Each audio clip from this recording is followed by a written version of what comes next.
Hello, and a blessed Easter to you all. This is the Real J.L. Moseman Podcast. This is the podcast, the Talking Right Podcast 2.0. And I know what you might be thinking. You're like, why is he changing the name of this podcast? Because as I think about it more and more, the content I want in my blogs, the content I want on my podcast should reflect me, the real values I have, the real problems that I struggle with, the real situations that define my faith, that define my outlook on life. And I think it might give you an interesting perspective that you might not have. Ultimately, this is about me talking about issues that matter to me, issues that matter, and issues that aren't just fake. They're not just, let's talk about something for the sake of it. This is stuff that actually I think has some real depth to it. And I want to be able to talk about things in depth, and I want to talk about things with a little bit of humor and a little bit of lightheartedness as well. And so this will be an interesting journey to see how we get to this part. How do we get to where we're going with this? So for those who are starting the journey with me now, I appreciate your support. If you would like to know more about how you can support this program, support what I'm doing, if you also want to put your blog and have your blog sponsored or advertised, and not in the way that other people would do it, but if you want it featured in there, just send me a line, and you may have a blog post that I might want to share for people to read. So if you're looking into that kind of stuff, if you're looking to contribute to the website, if you're looking to do any of that kind of stuff, go to my About page. It tells you what the statement of my podcast. This is what my show is about. This is what my blog is about. And if you like that, or if you think that's interesting, and you got something that I think gives an interesting perspective to the issues, that may not be 100% my view, but it may give something fresh to it, then I definitely like to share your content. I think us bloggers need to stick together on this. We got quite the show for you today, talking about a couple of different issues. We're going to be talking about love and morality, the difference between what does it mean to love and the difference between having morality, what I mean by that. So we'll be talking about that here in a few seconds. We're going to be talking about the season 2 of Daredevil on Netflix. It was a very interesting show, and I recommend anyone who has not seen the show to go ahead and start watching that show. It's on Netflix. If you're streaming Netflix, check that out. We're going to be talking about law and gospel dynamic that I really got. I felt like, maybe if they added a few more things here, if they weren't talking about being vigilantes, this would really be an issue of law versus gospel. I'll explain more about that later. And I'm going to also be talking about later the fall of the Republican Party. The more I look at this last GOP primary, and we're told, we may not have delegates, or we're going to have to. I really think the fact that the Republican Party can't get delegates put together, I really think, and you could almost make the case that there's a problem with the Democrats as well. Not nearly as much. But there's a whole seemingly civil war going on in the Republican Party over what the nature of the Republican Party ought to be. And I think that's interesting. And we'll take a look at that.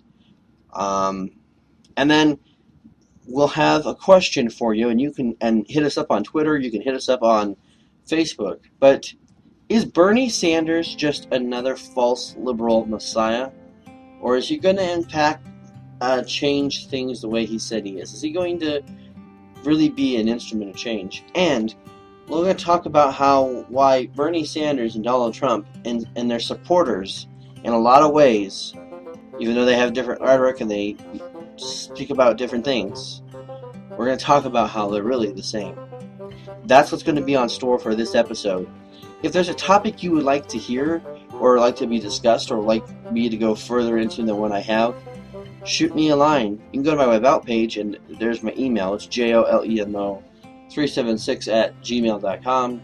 Feel free to send me a line, and who knows? Maybe the stuff that you like might be talked about. Don't go anywhere. We'll be right back. This is the Real J.L. Moseman Podcast.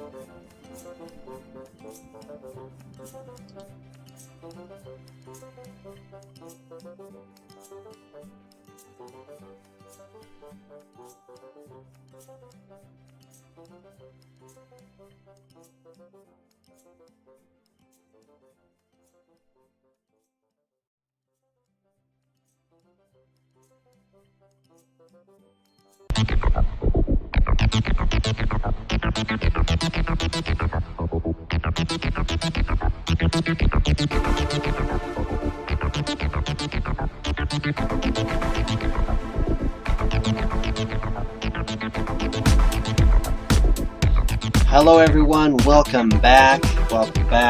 I want to start by wishing you all a blessed Easter. I also want to start off, before we do anything else, by giving my deepest wishes to everyone at EWTN and everyone in the Roman Catholic Church, anyone who knew or supported or was related to Mother Angelica. I've heard that she has passed away, and my thoughts are with her and with the ministry that she helped put together there. EWTN is a great channel and has had so many great programs that even people who aren't Catholic could really get into. Their stuff on Chesterton and their stuff on C.S. Lewis and Tolkien have just been phenomenal. And they've got, and just sometimes watching a Catholic Mass or just something that just kind of reconnects you. And it's really nice sometimes, like on Easter especially, to watch EWTN and to kind of get that experience, especially if you can't go to church. But anyways, my thoughts and prayers are with everyone there who knew her, and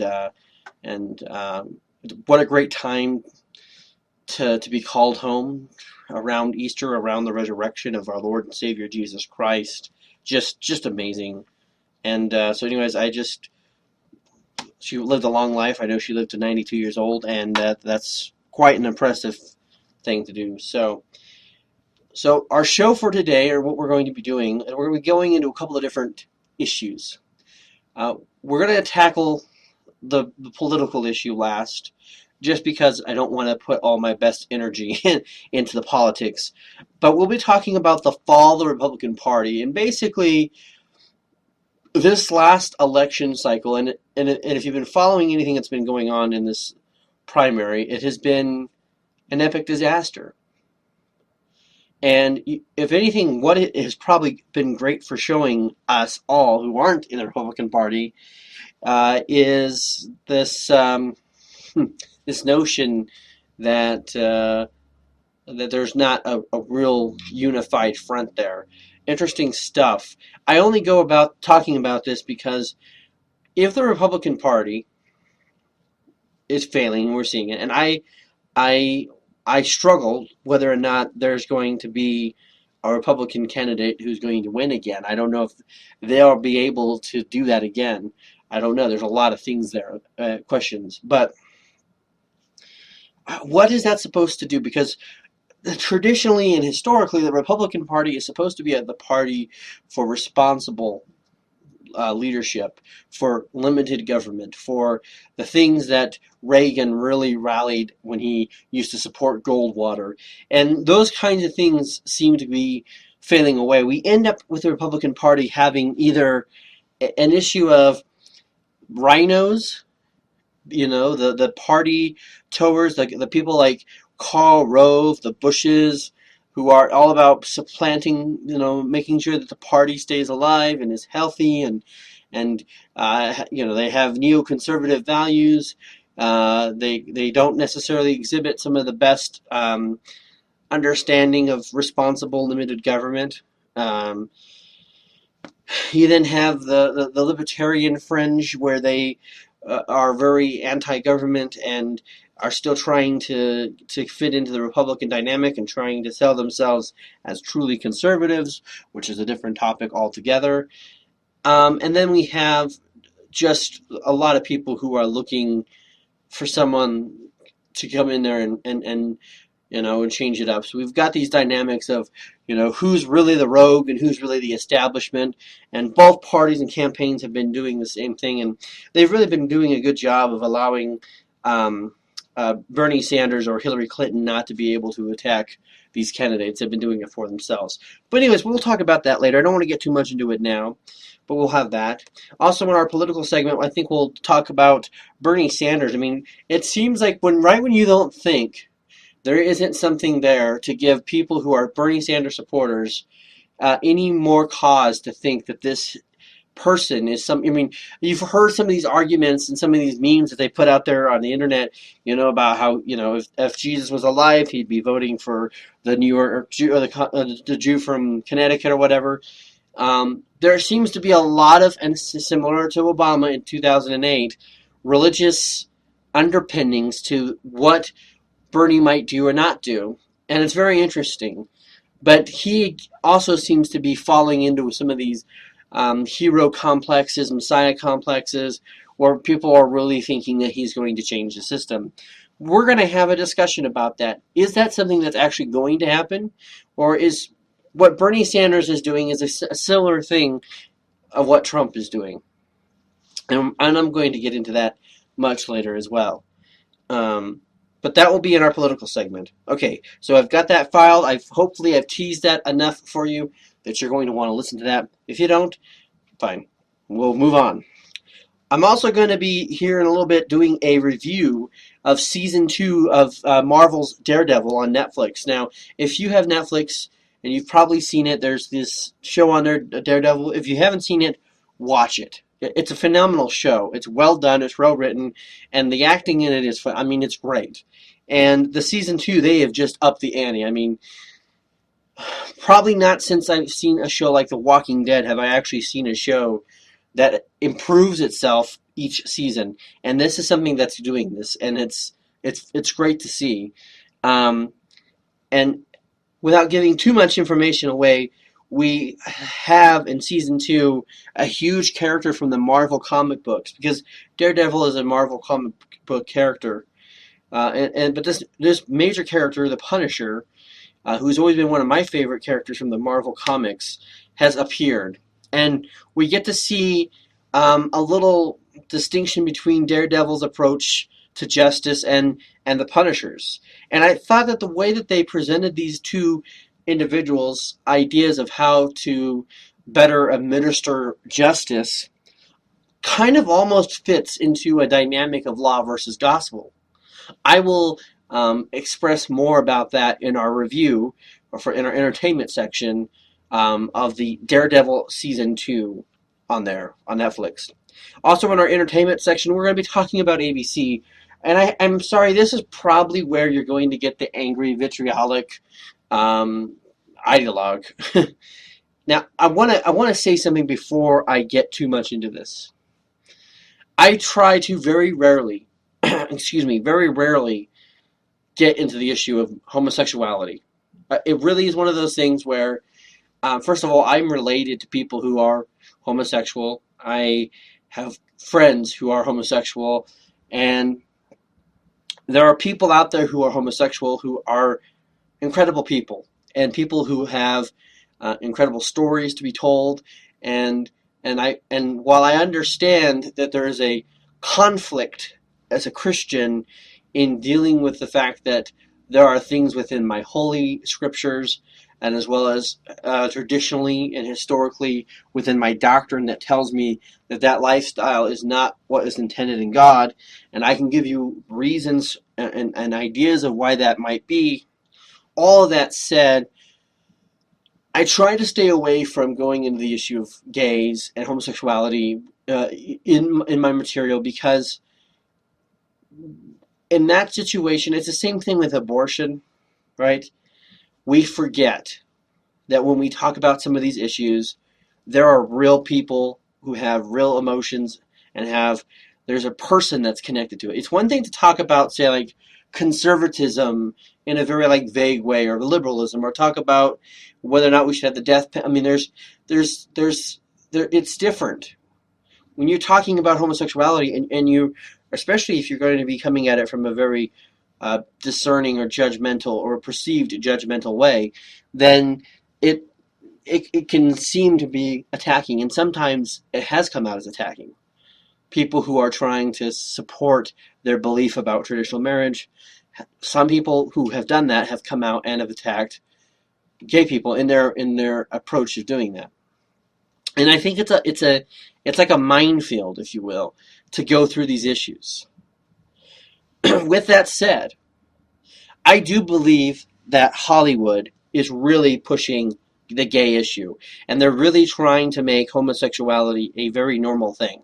Now, whether you think it is or not, that's a different topic and altogether.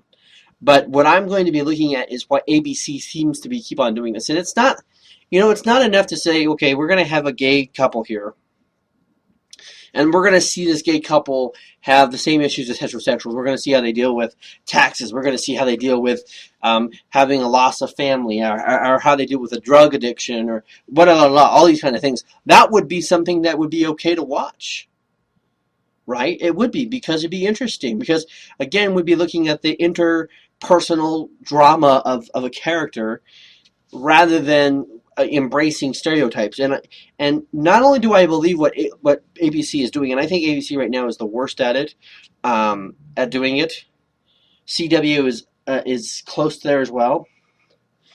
But what they're doing is, I think they're really trying to push homosexuality and the sexuality of homosexuality and the stereotypes. It's like they're trying to make it sexy. They're trying to make it, oh, look, within 5 seconds of a show, we're seeing a gay couple kiss. Now, I'm not saying I don't want to see a gay couple kiss. Okay, I understand there's a lot of people out there that are not into that. And a lot of people who, they will be fine with a straight couple kissing and not a gay couple. And there would be what we would call hypocrisy there.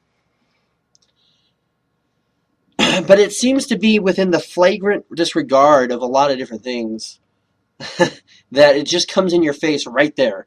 And they're being unapologetic about the fact that we're going to show you a character that's going to be a main character. It always has to be a main character, because it has to always be like half the cast is gay or something, or half the people in the show, It'd be one thing if you're actually doing a show about people living in San Francisco, or if you were doing, this is what I'm trying to say. If you're doing a show like ABC is doing a show where its source material is not 100% like about a gay family, or about a family dealing with gay issues, or any of that kind of thing, just to push that gayness, and not just that what we call a gay lifestyle, perhaps, but this idea of a gay sexuality that they know is going to be confrontational. We're going to go into that, because I think there's certain things, and I think if you're someone who's homosexual who's listening to this podcast, first of all, thank you for listening to this podcast. I appreciate your support. I appreciate you listening to what I have to say.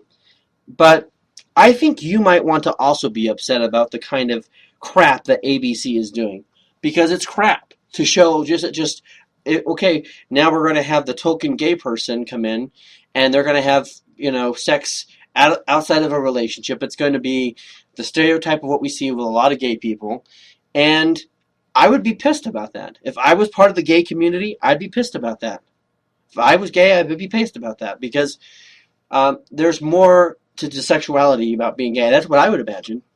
That would be the great argument if you're trying to convince people that this is nothing more. This is not just a choice, it's not just a lifestyle, right? If you're going to say something's more than just a lifestyle, then show something more than just a lifestyle. Show people who are gay who do the exact same thing that people who are not gay do, like go pay their taxes or go work or yada, yada, yada.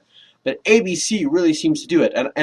And I'll talk more about that in the entertainment. I don't want to get too much into it now, but again, enough to tease you, enough to make you maybe want to watch or listen to this segment. That will be later on in the show. But first, I want to get into this issue of something I've been talking about this month of love and morality. Love versus morality. I got into Twitter and I saw a couple of things happening, a conversation about people treating other people with respect. And I have a friend on there who, kind of said, this is BS that this person got treated this way, and I agreed with it. And I said, in the end, people need to just love other people. Even when you don't like what they're doing. Even when you think that they're such bad people, such bad sinners, such deplorable things. Like we need to love people. Because respecting people doesn't come from anything other than love.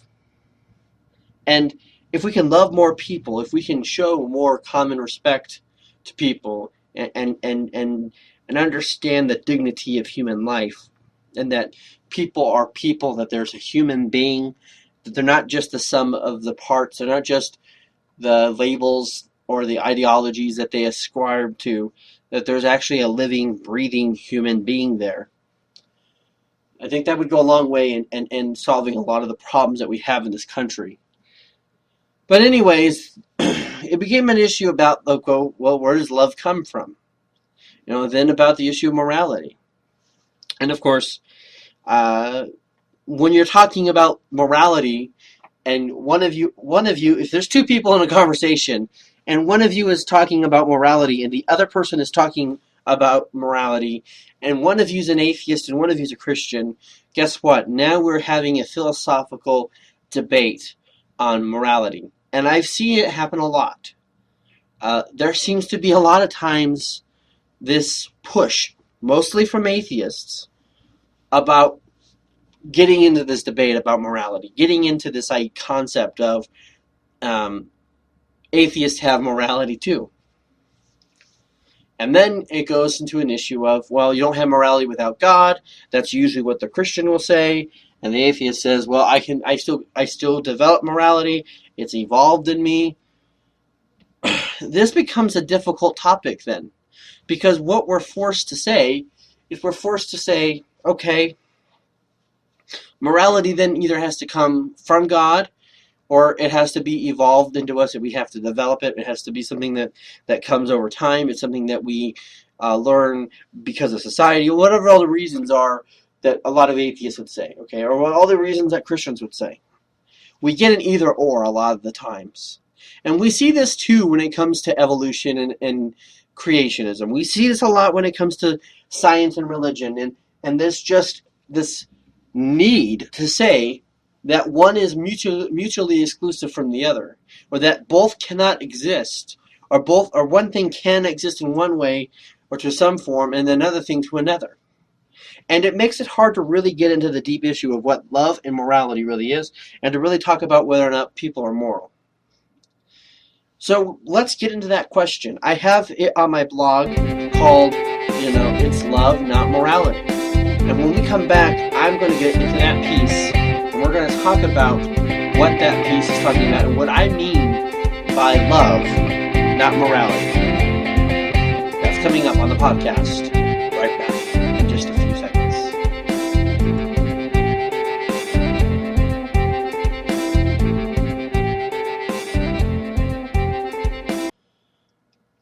Welcome back, everyone. And again, I just want to thank you all for sticking it out with me and listening to this podcast. Please let me know what you think of it. You can send your questions or comments on Twitter at Real _J.L. Moseman. You can go on to my Facebook, Real J.L. Moseman, and post a comment there. Shoot an email to me, JOLEMO376 at gmail.com. If you're looking for more information about me, go to jlmoseman.net. But / I'm always forgetting if that's / or / whatever. But go to jlmoseman.net and hit the About page. And everything you're going to want to know about me and about what my website, my blog is all about is right there. So, we're talking about love and morality. And I was explaining how I got into this topic and how I got to this point where I said, I'm going to just start discussing this. I'm going to start talking about love and morality and what it means and all these kinds of things. And so I did that, and then of course, when I started doing the website, I had updated my website, and I started realizing that I was really in this mood to write. Like, the middle of March has been great for me for writing, because I've been writing some of the best stuff I've written ever, and it just got to me. It was like 2 o'clock in the morning, and I'm here writing about love and morality, and looking at this issue, and seeing that there's these two positions about how morality gets there. And I put in my piece about love. Now, I purposefully actually talk about love, because I'm actually taking C.S. Lewis's approach of dealing with the issue of whether or not Christians have morality, or whether human beings have morality. I mean, what the Christian view should be on that. And he, of course, in his book, The Four Loves, talks about the charity love, or what we call the agape love, which is a love that's not natural to us. It's a love that's not found within us. If you were to look at it, and of course, I believe C.S. Lewis is of course, anyone who's read anything about C.S. Lewis knows that as a young man, he was very much enthralled with Freud, and he really took to Freud like a fish does to water.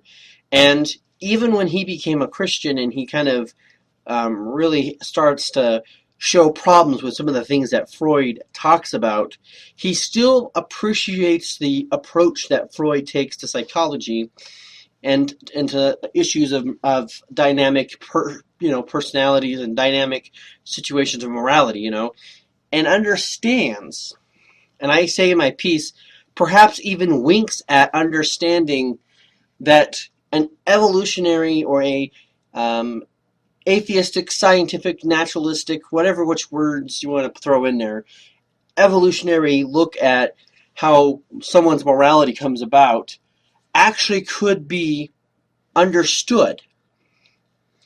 Not completely 100% justified, or not 100% saying this is exactly what it is, but understanding that it's easy to say that for some people, we love because there's something in it for us. I can remember the first time I went to a philosophy class in college. I was a debater, and I thought, hey, I would love to get some good philosophy stuff, because college debate, there was a lot of philosophy, there was a lot of Socrates being thrown at people, there was a lot of Kant being thrown at people. So of course, I thought, well, it might be good if I actually know more than just these people's names.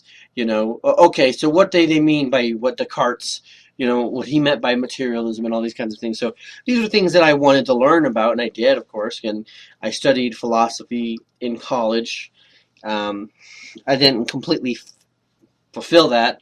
I didn't graduate with a degree with philosophy, but I've taken enough college courses on philosophy to actually know a thing or two about it. But I can remember the philosophy professor telling me that the most important thing any human being can know is that other human beings want something from them, or want to sway their opinions, and that there's a sense of control there that people instinctively want to exhibit in people. And at first I thought, well, this is BS, right? This has got to be crap, because what does he mean by this? And it wasn't until I kind of understood what he was approaching, is understanding a very evolutionary, naturalistic understanding of why people decide to become moralistic.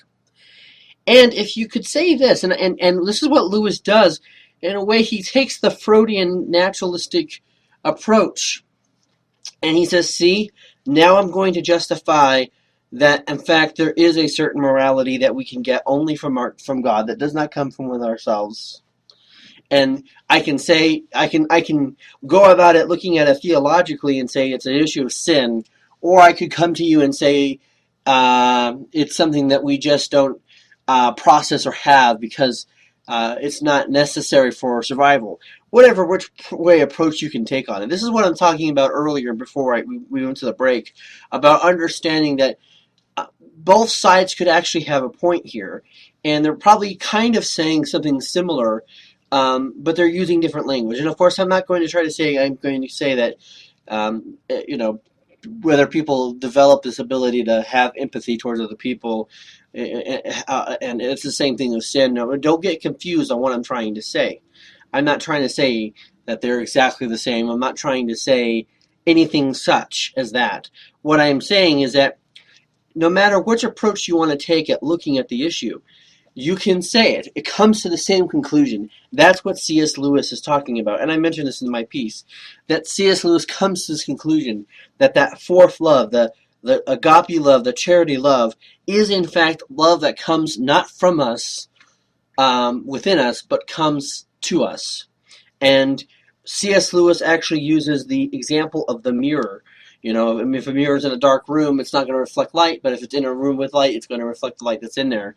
It's helpless to actually the material, you know, if the mirror can't, you know, create light. If you put a mirror in a dark room with no windows, it's not going to reflect any kind of light. So these are things that we have to look at when we're talking about morality. So it's very simple to say from a Christian perspective that the reason why an atheist could seemingly have moral qualms about certain things would be because they're exhibiting it or they're showing it or they at some point did have faith and these things still kind of registered with them or stayed with them, and that was the reason why they had it, or they've seen a society where those Christian values are kind of taught, and we see then morality come into that. So you could understand that those are where those kinds of comments and such forth can come into play. I only bring this all up because the point of what I'm trying to say about morality is that there is an element of morality, or an element of what we call this love. This is why I'm saying it's love, not morality, because the issue is not whether someone's moral. You can say, if you're saying if someone is moral or not, you're actually talking about whether or not they're able to make moral decisions. Do they have a moral compass? And from a Christian should never say atheist doesn't have morality or doesn't have morals, because that's not true. There is a sense that their morality is reflective from things. An evolutionist may say it's because of evolution. We would say it's because you're in the source of it, which is God, and God is the source of it, and He gives it to us, and we reflect that out. But my point of what I'm trying to say is you can look at these different ways, but the conclusion is still the same. And if you want to argue it which way, okay, fine, that's a different story. But the real point here is there's going to be a time, whether it be sin, whether it be because we just, you know, over time, the fight comes into play, or we're worried about survival of the fittest,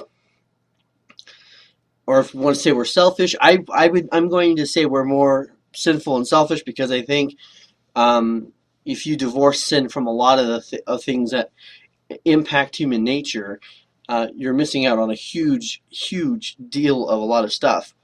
But either way, my point of what I'm trying to say is that these things show us that however you go about approaching it, there is a fragment of things within that spectrum that we can't create in ourselves. We don't have an interior motive to do it. So where does it come from? Well, then it has to be said. It has to come from somewhere. If you're taking as someone who says, okay, does someone care? If you're looking at it from a naturalistic point of view, if you have somebody, let's say we call him Jim, and Jim lives in America, and Jim never ever goes to Africa, and he never ever knows anything that happens to this kid named blah blah blah blah blah. Okay?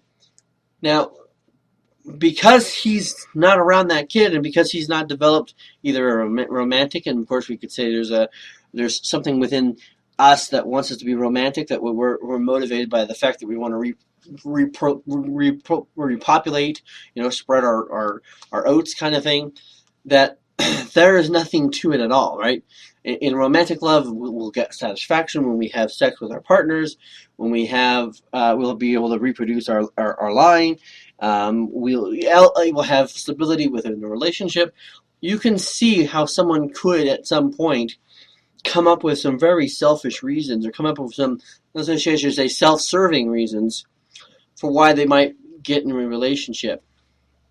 But there's nothing to actually say why does Jim go and spend time in Africa and build Baba Boo Boo's, whatever his name is, hut, and provide him medicine and food. There's nothing that within him that tells him by nature, by his own need for survival, to do that. Something has to motivate him. Now, my friends in the atheist naturalistic camp are going to say, well, this is where humanism comes in, right? The idea of if we take care of each other, we're preserving the same thing. But that is in flat contrast with anyone who understands, I think, what survival of the fittest really means. Because at some point you do have to say, I got to make a priority over myself or other people. And there's nothing within our nature, whether you want to call it sinfulness or greed, whether you want to call it survivalism, whatever you want to call it, if there is something within us that at some point says, I don't want to take care of this because of it, then the natural reality comes, why is someone doing it? Then there has to be something there motivating them to do it. And this plays into the Christian understanding of that there is a fragment of the morality that we have. We all have the ability to make certain moral choices. But the issue isn't morality itself, in itself. It's our inability to love. It's our inability to make the decision right. And that our sinful nature causes us to put ourselves over others. And therefore, it becomes an issue where we are not able to love others because we're loving ourselves. If you look at that from a scientific, naturalistic standpoint, you can say that that person's self-survival at some point has to come in front. Or you can say that someone's sinful nature is going to eventually put them over someone else. Whatever which way you want to use to express that, the same idea comes that there at some point has to come. Well, then we have to then just say, does somebody at all do it? And that's where we say there is a sense of reflective morality, but it has to come from love, and it has to come from, as Lewis puts it, that charity love, or what we as Christians would call the agape love. And this is something that I want to stress to my fellow Christians in being able to express that better. Because otherwise, if you don't, then when we're bogged down with the issue of whether or not someone can make a moral decision, whether they're religious or not, you're going to fail at that argument every time. Because plain, simple observation is going to tell you that that person is, without examining the source of it and examining whether or not it's an issue of love and self-preservance or sin. If we're not going in this kind of depth, oh boy, it's hard. It's hard. But let me sum it up to this, because I know I probably said a lot of different stuff out there, and it might have been repetitive a little bit, and I apologize, but I really want to hit this point home. It's about love, not morality. And the reason why I say it is because morality in itself is still, when you put the issue of morality, it still has a self-serving ring to it, in my opinion, right? I'm a moral person because it suits me. I'm a moral person because it justifies me, right? And I think I'm a Christian, so obviously I'm going to say this, because our nature and our sin wants to inflate the ego, and it wants to make ourselves more important than we really are, and wants to justify ourselves, and wants to divorce any kind of work that God does for us, which is why it's so hard to embrace Christ on the cross. Well, then it makes sense why so many people do struggle with it. And why what we have to say is this is an issue of love. Sacrifice, self-sacrifice, and sacrificing for others is something that shouldn't come naturally to us if we're just in it for survival reasons. And if we go into the Christian understanding of sin, if we understand that our sin has caused us to be imperfect and has caused us to not be able to always make the right moral decision, or that the morality within ourselves is good, because at some point the morality is going to be tainted. It has to be tainted. And these are questions that have to be talked about. And unfortunately, too many of my Christian friends don't talk about this, and that's because much of Christianity today has this idea of moral deism, therapeutic deism, and it's this idea that we just kind of let God do this and we do this, and it really wants to put some of this work that God does within us, within His Word and Sacrament, and make it into a work, and make it into something we do, and make it into something that we've made for ourselves. So I say love because love also, if you talk about love from a Christian perspective, it's understanding of something that's being given. So the reason why we would say as Christians we have moral decision making, why we have morality, why we might say we might have a superior moral code that to a ever changing evolutionary code. It could be because of love, and it could be because Jesus loved us, and because God loved us, and that self-sacrificing love is manifest in us, not by our own desire or because of our own instincts, but because of our being in the presence of God. And therefore, atheists who are around us see some of this and reflect it as well, and they may not be as well knowing about it or not. This could exemplify, or this could example could be used to make an argument here about that. I just put that out there just because, on this show I want to go into some deeper issues, and that's a deeper issue to go into. Would you like to talk more about the issue of love and morality, and do atheists or do Christians have morality? Hit me up on Twitter, hit me up on my email, let me know, because I'd be more than willing to go into it into detail with you. I think it would be a great topic to get into. But that's all the time that I have on that issue today.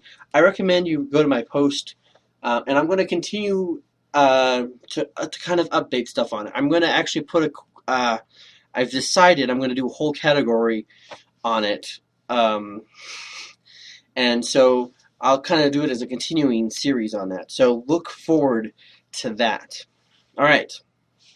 Now, as I said earlier in the program, we're going to be doing a review. We're going to be doing a review of Netflix show Marvel's Daredevil. And if you don't have Netflix, get it. And if you've got Netflix, start with season 1, then go to season 2. For those who don't know about Daredevil, Daredevil is a comic book character. He's a quote-unquote hero. He's a hero who lives in Hell's Kitchen, New York.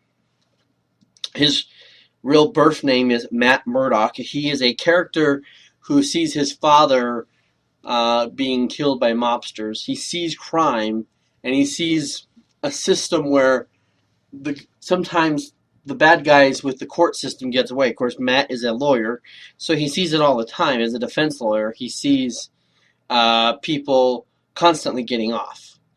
And so he has a dilemma himself a lot in the series between people who sometimes he has to represent and people who he sees as these people are bad.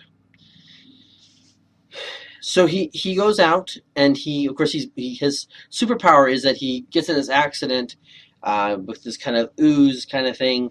It blinds him, but it also, this ooze, if you will, gives him these special powers that allow him to be very observant. So he's almost like a bat, where he can use like sound, and it creates a rippling effect, and he can actually see things because of it. So his heightened perception allows him to fight and scale buildings and do a lot of incredible daredevil things, because if he doesn't and there's also the element that his fear element within him has been shut down, that the normal fear that people have has been shut down because of the chemical expression, being exposed to these elements. Anyways, I recommend you go back and you look into his whole backstory. I only say this information for those who don't know, and so they understand where his character comes from. So Daredevil is a character who believes that if he goes out and he sees someone gets away with something, he's okay. He is justified in going out there and beating them up and wrapping them up in a bow for the cops. He won't kill them because he doesn't believe that he still has that final authority, but he believes that he can still administer justice. He can still beat them up and blah, blah, blah. Well, second season hits, and we've got this new character coming in. Of course, he's a well-known character in the Marvel Universe, and his name is the Punisher. And the Punisher, well, the Punisher has an idea. He has seen what criminals have done. What criminals did is his family was in a park, in Central Park, and they were in the middle of a crossfire, and his family died because of inter-gang battling. And so now he goes to war with organized crime and gangs, and he's a former military guy, so he uses machine guns and shotguns, and he just kills indiscriminately. And for him, it's also about not justice, but punishment. I'm going to punish you because of your wrong. In the new season of Daredevil, we see these two characters clash, and they have this huge moment where they have to kind of talk to each other. The Punisher captures the Daredevil. I don't want to get too much into detail, but they are then in this conversation of what does it mean to be a vigilante?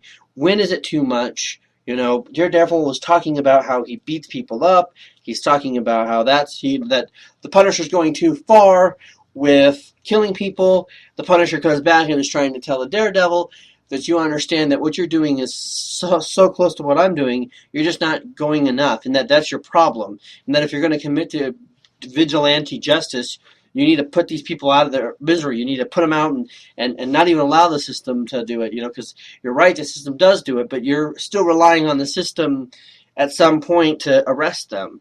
And so it becomes this interdynamic about vigilante justice and how far should it go. Anyways, as I was watching the show and these two characters talking about it, something really hit me.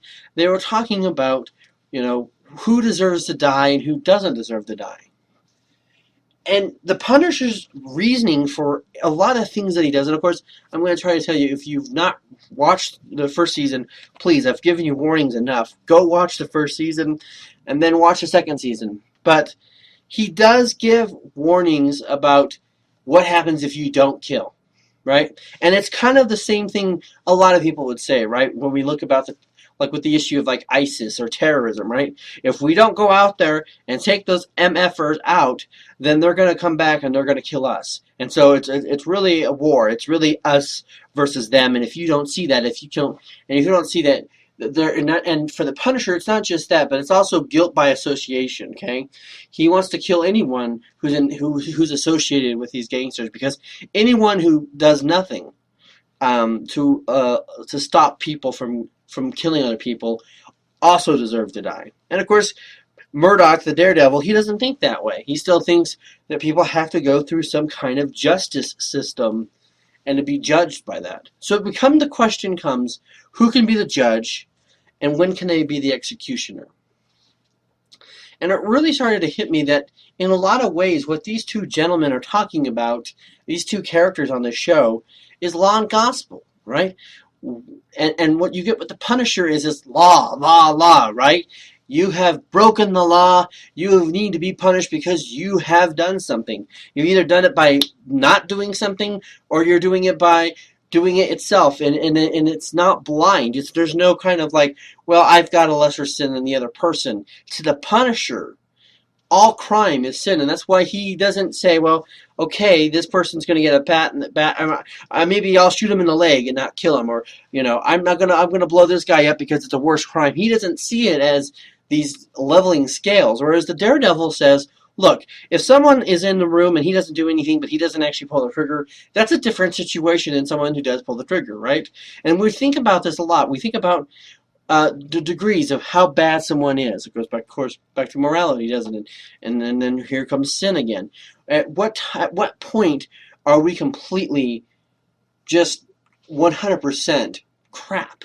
And it doesn't matter what we do or don't do, we're still guilty.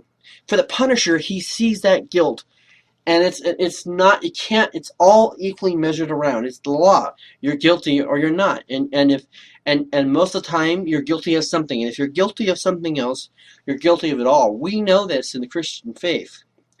We talk about this. Martin Luther talked about this in his catechism. He talked about, when we break one of the commandments, we break them all. And this is something that Christians have to understand. And this is probably the segment of the show where maybe I am talking to you Christians a little bit more, because this is something that we struggle with, especially when you talk about the issue of homosexuality. Or we talk about the sins that we really, really don't like in other people. About, what's worse, someone who kills someone or someone who steals $5? Well, in the Punisher's eye, crime is crime.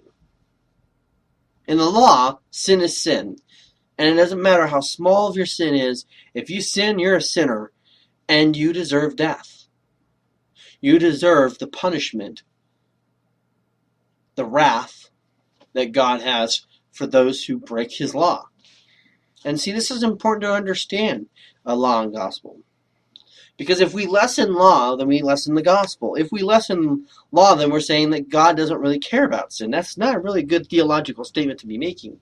Because if God doesn't really care about sin, then why did he send his son to die for our sins? Okay? And this starts to come into circular logic, and it starts to show us why we have to be careful when we're applying higher criticisms to certain theological things. But I felt like in the show it's interesting that here this character is representing law. And here we have this other person saying, well, look, you can't just say that they're guilty. What if someone still should? Now, as a vigilante, now Daredevil saying, now as someone who can stop him, or someone who knows, hey, I can do it without killing him, I should choose to live. Because then his argument is, you just can't start killing indiscriminately because there is human life. And in human life, even if it's someone who makes bad decisions and does bad things, has still worth. And from Daredevil's perspective, if you disrespect life, then what point is there in having even a conversation about law or about justice, as you say, about upholding that justice, if you can't have love? And so this really comes into this idea, when we see this here too now, that within law and gospel, right? With law and gospel, while the law does condemn us, the gospel gives us life. And that's what Easter is all about. It's what Christ's resurrection is all about. But it's important to have both, because if you don't, and a tendency now is to try to lessen it. We see that with people like Rob Bell. We see this with people who are trying to say there is no hell. And in the situation in the show, the Punisher is making a point and the Daredevil is making a point. And I think they come to some agreement at the end of, okay, there's something about what the other person is saying that's true. But it really kind of, and I'm not saying the whole scene is exactly 100% like about law and gospel. Obviously, it's not a Christian, it's a comic book show, and they're talking about, how much is vigilantism and how much is it not vigilantism. But my point is, you can see where a law and gospel dynamic can fit into that. And I think that's interesting. You can tell me what your thoughts are. When we're back, we're still got another section to wrap up in entertainment. We'll be talking about ABC. We'll be talking about what ABC does and what just makes me loathe them. Just loathe it. I'm not a big fan of it at all. We'll talk about that when we come back.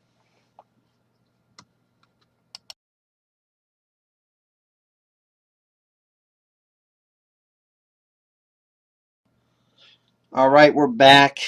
And that last segment took a little longer than I expected, so we're going to go a little shorter than I was originally planning on the issue of ABC. Because, the ABC issue is not the biggest thing. It really isn't. It's more of an observation. And it's something that it's starting to get on my nerves. And don't get me wrong, I don't believe in censorship, okay? I believe that if someone wants to make programming about something that other people find apprehensive, then they have a certain right to just say, you know what, uh, I don't have to watch this. And, you shouldn't necessarily have to say, ABC should be burned to the stakes because these guys are peddling homosexuality. Blah, blah. That's not what my point is at all. I'm making an observation, and part of it is frustration. Because it seems like ABC shows now, it's like they have the gay corner marketed, and it's like, and it's not just the gay issue. You look at it at other things, like their show Blackish, right? We got to have a show about being black. It's like, okay, I understand. You can make a show about someone that's black, and that's fine. And I'm probably not going to get it as much as someone who's black. That's obvious. Okay, fine. Um, but it's like it has to be some kind of niche minority group that they're doing. Oh, we gotta have a show about the blacks. We gotta have a show about the gays. We gotta have a show about the Hispanics. We gotta have the show about the Asians. We gotta have, except let's do all this kind of thing, right? And then if they show a show like The Family, like the ABC show The Family, right?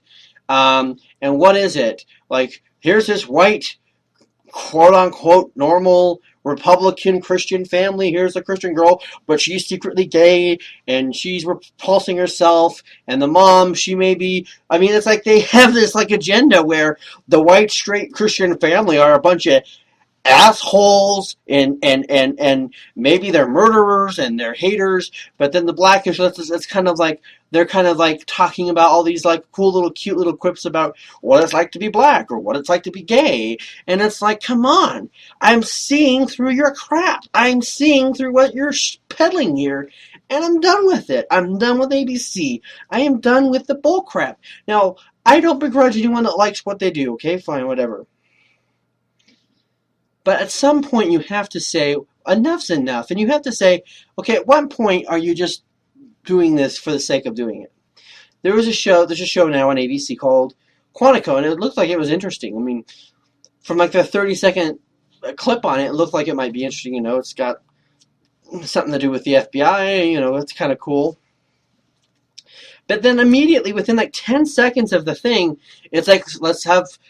okay, this gay couple's having sex now, or these two gay men are having sex now, and there's no context for it, right? Just to show it. Oh, we can just show it, and if those white middle-class Republican Christians don't like it, well, whatever, we're just going to shove it in their face. That's how it feels, because you have to ask yourself, is this the point? It's the same thing that they've done on Scandal. And, of course, Scandal... they've pushed the gay, but then they've also pushed abortion, right? And they've did a course to Silent Night, right? And I'm sorry, I agree through some of my atheist friends that there is a buildup by some within the Christian faith that some are falsely saying we're being persecuted, right? But I'm sorry, Hollywood has shown that it has an issue with Christianity. It has shown it has an issue with of promoting life. And it's all about throwing it in your face and being offensive to being Christians. And quite frankly, I'm sick of this shit. I really am. And here you're trying to promote all these things about, encumbering other groups that are not necessarily always given a fair share. It just makes it all seem ridiculous and lame. And that's what I have to say about ABC. You're lame. And if you have a show and say, okay, this is a show about a group of three families. There's a gay family, here's a regular straight family, and then let's say here's a family that's whatever. Okay, that's fine. You're showing three different things. It's one thing. But it's one thing that it's like, bam, let's have a gay sex scene. Bam, let's have a gay, And then if I was a gay person, I said this earlier, if I was a gay person, I would be upset because it's like, okay, whenever ABC shows some of these gay, it's like these are like promiscuous gay people, and it's like I would feel upset because isn't that going against the point of the rhetoric now? Isn't it?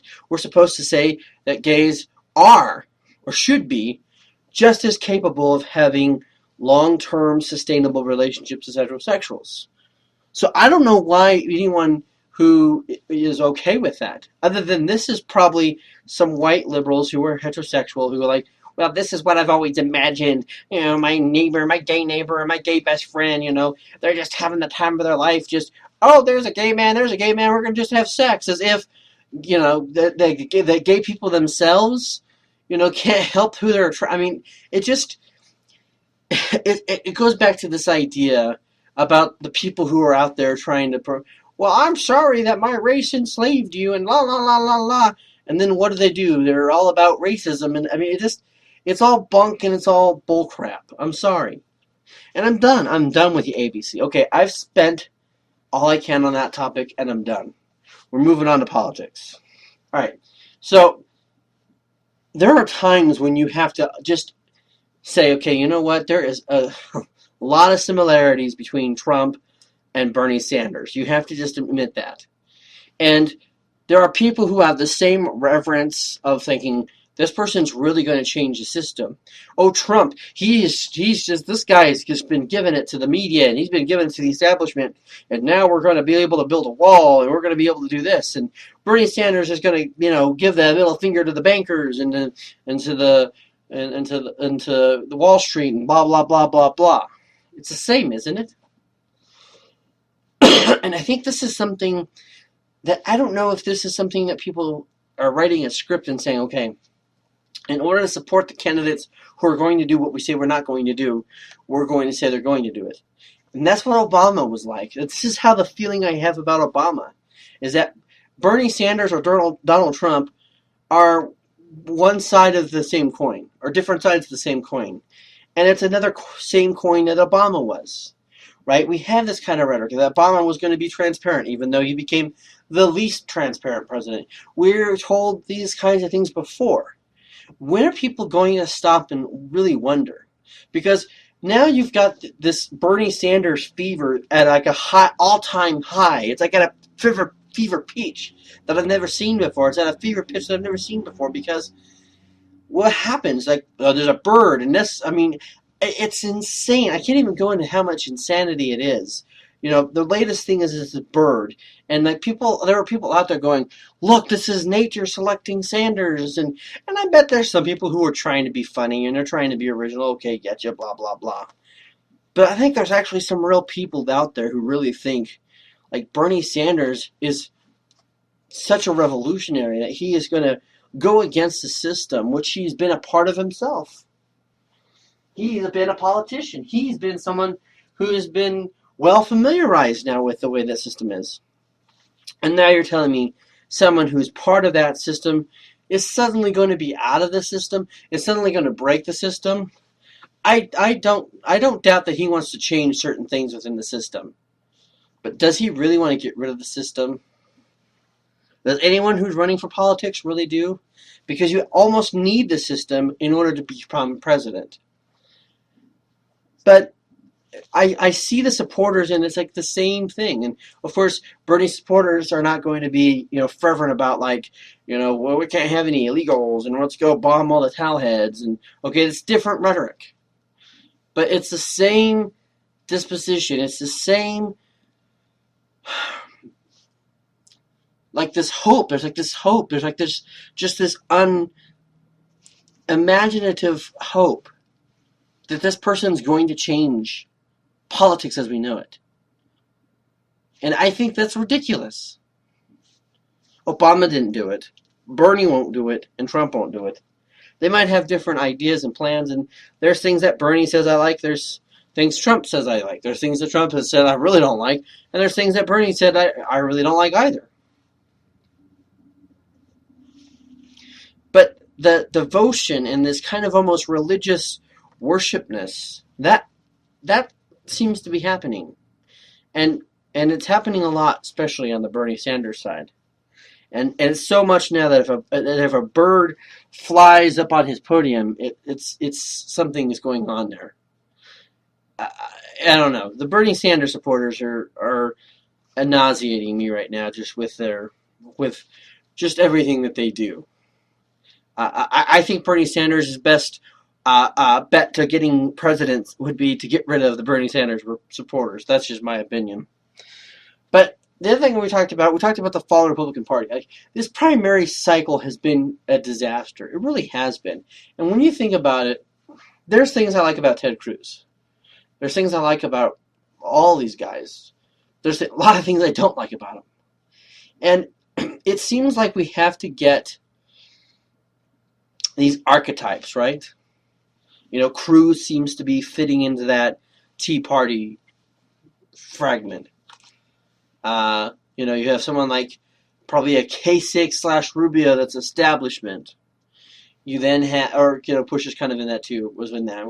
They're still probably going to try to push it. I mean, Karl Rove, is like frickin' Palpatine. I mean, he doesn't. Not only does Karl Rove look like Emperor Palpatine, but I really think that he does have this kind of powers that Emperor Palpatine has, and I think if he can, he's going to twist it and try to get Bush in. But that's just my own personal opinion. I think the establishment either wants Kasich or Bush to try to win. But anyways, so you have all these types, and it's we're at this point now where are there too many chefs in the kitchen for the Republican Party? Are there too many different dividing lines? Because I really don't think you can really get a selective primary. You can't really get a really good feeling for what the people of the Republican Party really want with these candidates. They're all over the place. And then, of course, you add Trump into the situation, and that adds a whole different dynamic to everything. But if we get a situation where Trump wins, and he does win the Republican vote, that won't be the end of the Republican Party. And that's not because he's not Republican, right? Well, no, that's not what I'm saying. Because he will be the newest little trend to have broken the bank. And I don't think you can get all these people now. I mean, the hate of which I've seen, the hate and the spies and the overall zeal that I've seen going between Cruz and Trump supporters is terrible. It's terrible. It's just terrible. Is the Republican Party falling, though? That's something that I think is interesting to think about. I think it is. I think this cycle has revealed that the Republican Party is no longer embracing one or two things and is unified on it, but it's broken. And I definitely get the sense that the establishment is going to do one thing, and the fringe is going to do another. I don't think you get that same sense in the Democratic Party. I think you understand that it's probably a sense of Hillary supporters are more quote-unquote moderate in some ways, and that she's more of an establishment pick, obviously, and that Bernie is just, lighting up the social liberals, the ones that really want socialism in America, the ones are the young Americans who, learned in their college courses that capitalism was completely evil. I mean, these people who want free education, free healthcare, free condoms, free burritos, I mean, whatever, free everything. All these things happen to come kind of into this place. But I do think that Bernie Sanders does give us interesting things. Because if you're not in the whole free education, free everything, there is something there to be said about having a more responsible banking. I really think there is. But, yeah. Your thoughts on these kinds of things are play. I really am at this point. I really don't know who I could vote for or not vote for. I don't even know. I mean, really, I don't. And there's no one I like. The only people that I've come close to that I actually respect or really liked in this race were Rand Paul and John Kasich, and they're out of it. What do you think? Let me know. We'll be back.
All right, so we're back, and again, thank you for listening to this program, um, and listening to the different stuff that I put out here. I know things will be different. I'm experimenting and exploring a new format with this podcast, and so bear with me as I kind of tinker with it a little bit. But these are kind of these different issues that we want to talk about, and we'll want to talk about for a while. But uh, if you'd like to know more about this program and what you can do to support it, go to my website, hit the About page, and you'll find more information there.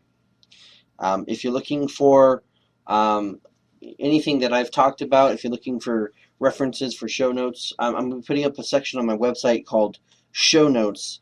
You'll be able to explore different things there about each and every one of my programs. I want to thank you all for listening, and take care. God bless. Stay safe.